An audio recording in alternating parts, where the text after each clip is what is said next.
కోనసీమ కైలాసనాథుడు కొలువై మోక్షాన్ని ప్రసాదించే ముక్తిసీమ. దక్షయజ్ఞం జరిగిన ద్రాక్షారామం, క్షణంలో ముక్తిని ప్రసాదించే ముక్తేశ్వరాలయం, భక్తుని కోసం సాక్షాత్తు పరమేశ్వరుడు కేశములు ధరించిన శ్రీ ఉమాకొప్పేశ్వరాలయం. ఇలా పేర్లు ఏవైనా సాక్షాత్తు ఆ పరమేశ్వరుడు కొలువు తీరిన కైలాసమే ఈ కోనసీమ.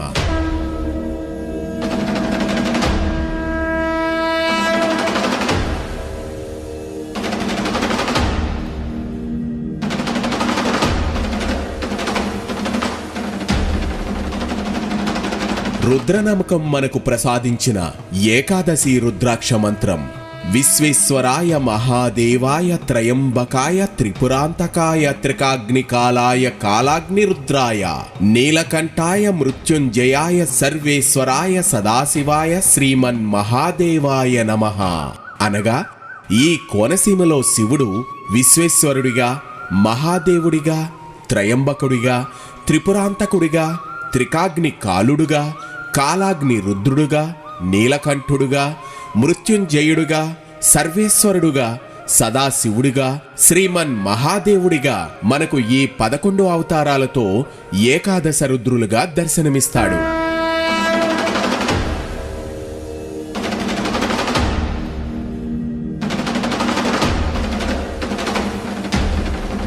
ఈ ఏకాదశ రుద్రులు నవ్యాంధ్రప్రదేశ్లోని తూర్పుగోదావరి జిల్లా కోనసీమ ప్రాంతంలో నెలకొని ఉన్నారు. ప్రతి సంవత్సరం కనుమ పండుగ రోజు జగ్గన్న తోట ప్రభల తీర్థంలో ఈ ఏకాదశ రుద్రులు సమావేశమవుతారు. అలా సమావేశమైన ఏకాదశ రుద్రులను ఒకే చోట చూస్తే మంచిదనే విశ్వాసంతో వేలాది మంది భక్తులు జగ్గన్న తోటకు విచ్చేస్తారు. ఈ ఏకాదశ రుద్రులలో మొదటివాడు విశ్వేశ్వర రుద్రుడు వ్యాఘ్రేశ్వరం. ఈ గ్రామానికి వ్యాఘ్రేశ్వరం అనే పేరు ఎలా వచ్చింది అంటే, ఒక పులి బ్రాహ్మణుడిని వేటాడేందుకు ప్రయత్నించింది. అతను గొప్ప శివభక్తుడాయే. పులి తరుముతున్న తరుణంలో భయపడి అతను చెట్టుపైకెక్కి శివనామ జపం చేస్తాడు. అతను జపం చేస్తున్నప్పుడు అతను ఆకులను కోసి చెట్టు కింద ఉన్న పులి మీద వేస్తాడు. కొద్దిసేపటి తర్వాత పులి పూర్తిగా ఆకులతో కప్పబడి కదలలేకుండా ఉంటుంది. అప్పుడు బ్రాహ్మణుడు మెల్లగా చెట్టు మీద నుండి క్రిందకు దిగి పులిపై ఉన్న ఆకులను తీసివేస్తాడు. ఆశ్చర్యకరంగా పులిని దేవతలు ఆశీర్వదించి శివలింగంగా మార్చారు. ఇక్కడ పులి అనగా సంస్కృతంలో వ్యాఘ్రము. అందుకే ఈ ఊరికి వ్యాఘ్రేశ్వరము అనే పేరొచ్చింది. ఇక్కడ పరమేశ్వరుడు శ్రీ బాలా త్రిపుర సుందరి సమేత వ్యాఘ్రేశ్వర స్వామిగా దర్శనమిస్తారు. ఈ వ్యాఘ్రేశ్వరం అమలాపురానికి కేవలం 13 కిలోమీటర్ల దూరంలో ఉంది.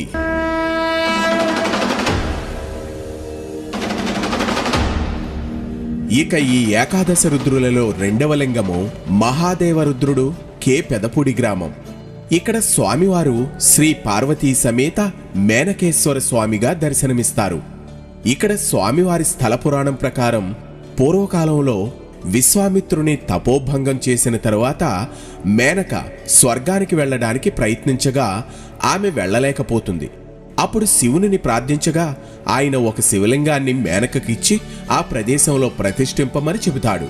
మేనక ఆ లింగాన్ని కృష్ణరాయుడు పెదపూడి అనగా కె పెదపూడి గ్రామంలో ప్రతిష్ఠించి స్వర్గానికి వెళ్ళిందని పురాణ కథ. మేనకచే ప్రతిష్ఠింపబడుటచే మేనకేశ్వర స్వామి అని పిలువబడుతుంది. ఈ పెదపూడి గ్రామం ముందు మనం దర్శించుకున్న వ్యాఘ్రేశ్వర స్వామి దేవాలయానికి కేవలం 5 కిలోమీటర్ల దూరంలో ఉంటుంది. ఈ ఏకాదశ రుద్రులలో మూడవ లింగము త్రయంబకేశ్వరుడు ఇరుసుమండ గ్రామం. ఇక్కడ శ్రీ బాలా త్రిపుర సుందరి సమేత ఆనందరామేశ్వర స్వామిగా భక్తులకి స్వామివారి దర్శనమిస్తారు. పురాణగాథ ప్రకారం రావణుని సంహరించిన తరువాత శ్రీరామచంద్రులు వారు సీతాలక్ష్మణ సమేతుడై పుష్పక విమానంలో అయోధ్యకు వెళుతూ ఉండగా మార్గమధ్యంలో ఇరుసుమండ వద్ద వారి విమానం కదలకుండా నిలిచిపోయిందట. అప్పుడు శ్రీరామచంద్రులు వారు శివుని ప్రార్థించి ఇక్కడ ఒక శివలింగాన్ని ప్రతిష్ఠించినని, అప్పుడు వారి పుష్పక విమానం ముందుకు కదలగా వారందరూ ఆనందభరితులయ్యారట.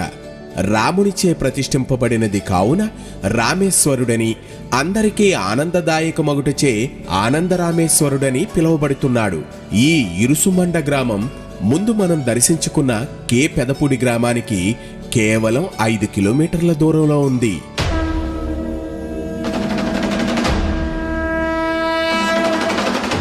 ఈ ఏకాదశి రుద్రులలో 4వ లింగము త్రిపురాంతక రుద్రుడు, ఒక్కలంక గ్రామం. శ్రీ అన్నపూర్ణ సమేత విశ్వేశ్వర స్వామిగా స్వామివారి దర్శనమిస్తారు. పురాణగాథ ప్రకారం తారకాసురుని పుత్రులు ముగ్గురు 3 పురములుగా మారి త్రిపురాసురులుగా పేరొందినారు. దేవతలందరూ త్రిపురాసురులను సంహరింపమని శివుని ప్రార్థించగా వారిని శివుడు సంహరించి ఒక్కలంక గ్రామంలో శివలింగ రూపంలో ఆవిర్భవించినని పురాణగాథ. అప్పుడు ఆ గ్రామపు బ్రాహ్మణోత్తములచే శివలింగమును ప్రతిష్ఠింపబడి విశ్వేశ్వరునిగా పిలువబడుతున్నాడు. ఈ ఒక్కలంక గ్రామం ముందు మనం దర్శించుకున్న ఇరుసుమండ గ్రామానికి కేవలం 4 కిలోమీటర్ల దూరంలో ఉంటుంది. ఈ ఏకాదశ రుద్రులలో 5వ లింగము త్రికాగ్ని కాలరుద్రుడు, నేదునూరు గ్రామం. ఇక్కడ సర్వమంగళ పార్వతీ సమేత శ్రీ చెన్న మల్లేశ్వర స్వామిగా స్వామివారు భక్తులకి దర్శనమిస్తారు. ఇక్కడ స్థల పురాణం ప్రకారం 3 అగ్నుల యందు హోమం చేసిన ద్రవ్యాలను స్వీకరించి పరమేశ్వరుడు లింగరూపాన్ని పొందుట చేత త్రికాగ్ని కాలునిగా పిలువబడి అగస్త్య మహర్షిచే ఈ నేదునూరు గ్రామంలో ప్రతిష్ఠింపబడి శ్రీ ఉమాచెన్న మల్లేశ్వర స్వామిగా కొలవబడుచున్నాడు అని ప్రతీతి. ఈ నేదునూరు గ్రామం ముందు మనం దర్శించుకున్న ఒక్కలంక గ్రామానికి కేవలం 6 కిలోమీటర్ల దూరంలో ఉంది.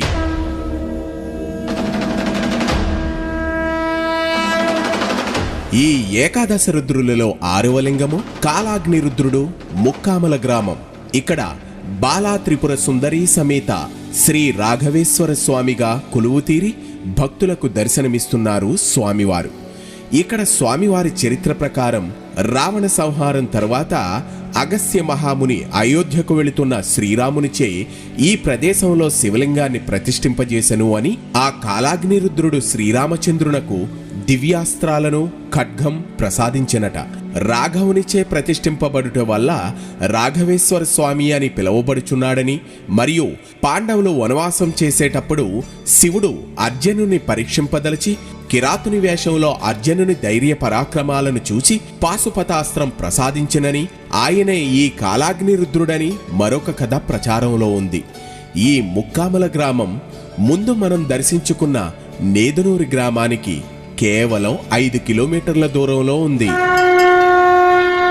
ఈ ఏకాదశి రుద్రులలో 7వ లింగము నీలకంఠ రుద్రుడు, మొసలపల్లి.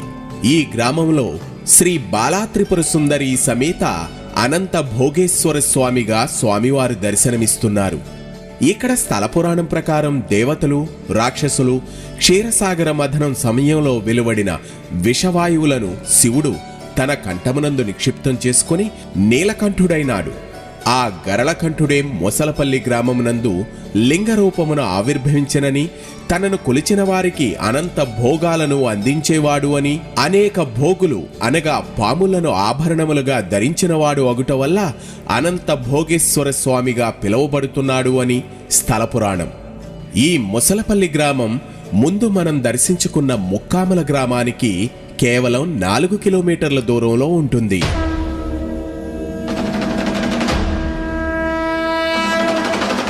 ఈ ఏకాదశ రుద్రులలో 8వ లింగము మృత్యుంజయ రుద్రుడు, పాలగుమ్మి గ్రామం. ఇక్కడ స్వామివారు శ్యామలాంబ సమేత శ్రీ చెన్న మల్లేశ్వర స్వామిగా దర్శనమిస్తారు. పురాణ కథ ఆధారంగా ఇక్కడ శివుడు అర్ధాయుష్కుడైన మార్కండేయుని మృత్యుముఖము నుండి రక్షించి యమునుని జయించి మృత్యుంజయుడయ్యను. ఈ మృత్యుంజయ రుద్రుడు పాలగుమ్మి గ్రామంలో లింగరూపంలో ఆవిర్భవించి చెన్న మల్లేశ్వర స్వామిగా పిలువబడుచుండెనని ప్రతీతి. ఈ పాలగుమ్మి దేవస్థానం ముందు మనం వెళ్లిన మొసలపల్లి గ్రామానికి కేవలం 4 కిలోమీటర్ల దూరంలో ఉంది. ఇక ఈ ఏకాదశ రుద్రులలో 9వ లింగము సర్వేశ్వర రుద్రుడు, గంగలకుర్రు అగ్రహారం గ్రామం. ఇక్కడ స్వామివారు ఉమాపార్వతీ సమేత శ్రీ వీరేశ్వర స్వామివారిగా భక్తులకి దర్శనమిస్తారు.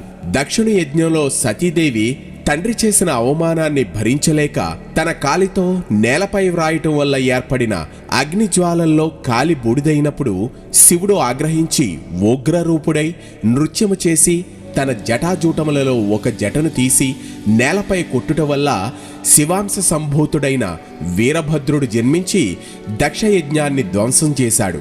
ఉగ్రరూపుడైన శివుడు వీరేశ్వర స్వామిగా లింగరూపమున గంగలకుర్రు అగ్రహారంలో వేద పండితులైన బ్రాహ్మణోత్తములచే ప్రతిష్ఠింపబడెను అని స్థలపురాణ సారాంశం. ఈ గంగలకుర్రు అగ్రహారం ముందు మనం దర్శించుకున్న పాలగుమ్మి గ్రామానికి కేవలం 2 కిలోమీటర్ల దూరంలో ఉంది.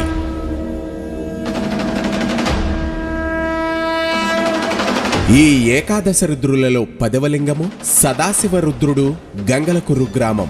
ఇక్కడ స్వామివారు సర్వమంగళ పార్వతీ సమేత శ్రీ చెన్న మల్లేశ్వర స్వామిగా భక్తులకి దర్శనమిస్తున్నారు. పురాణ కథ ప్రకారం పూర్వం బ్రహ్మ విష్ణువులు తమలో ఎవరు గొప్ప అనే వాదనకు దిగి శివుని వద్దకు వచ్చారు. అప్పుడు శివుడు ఆద్యంతము లేని లింగరూపమును ధరించి బ్రహ్మను తన శిరస్సును చూచి రమ్మనెను, విష్ణువును తన పాదాలను చూచి రమ్మనెను. విష్ణువు శివుని పాదములను కనుగొనలేక తిరిగి వచ్చి నేను చూడలేకపోయి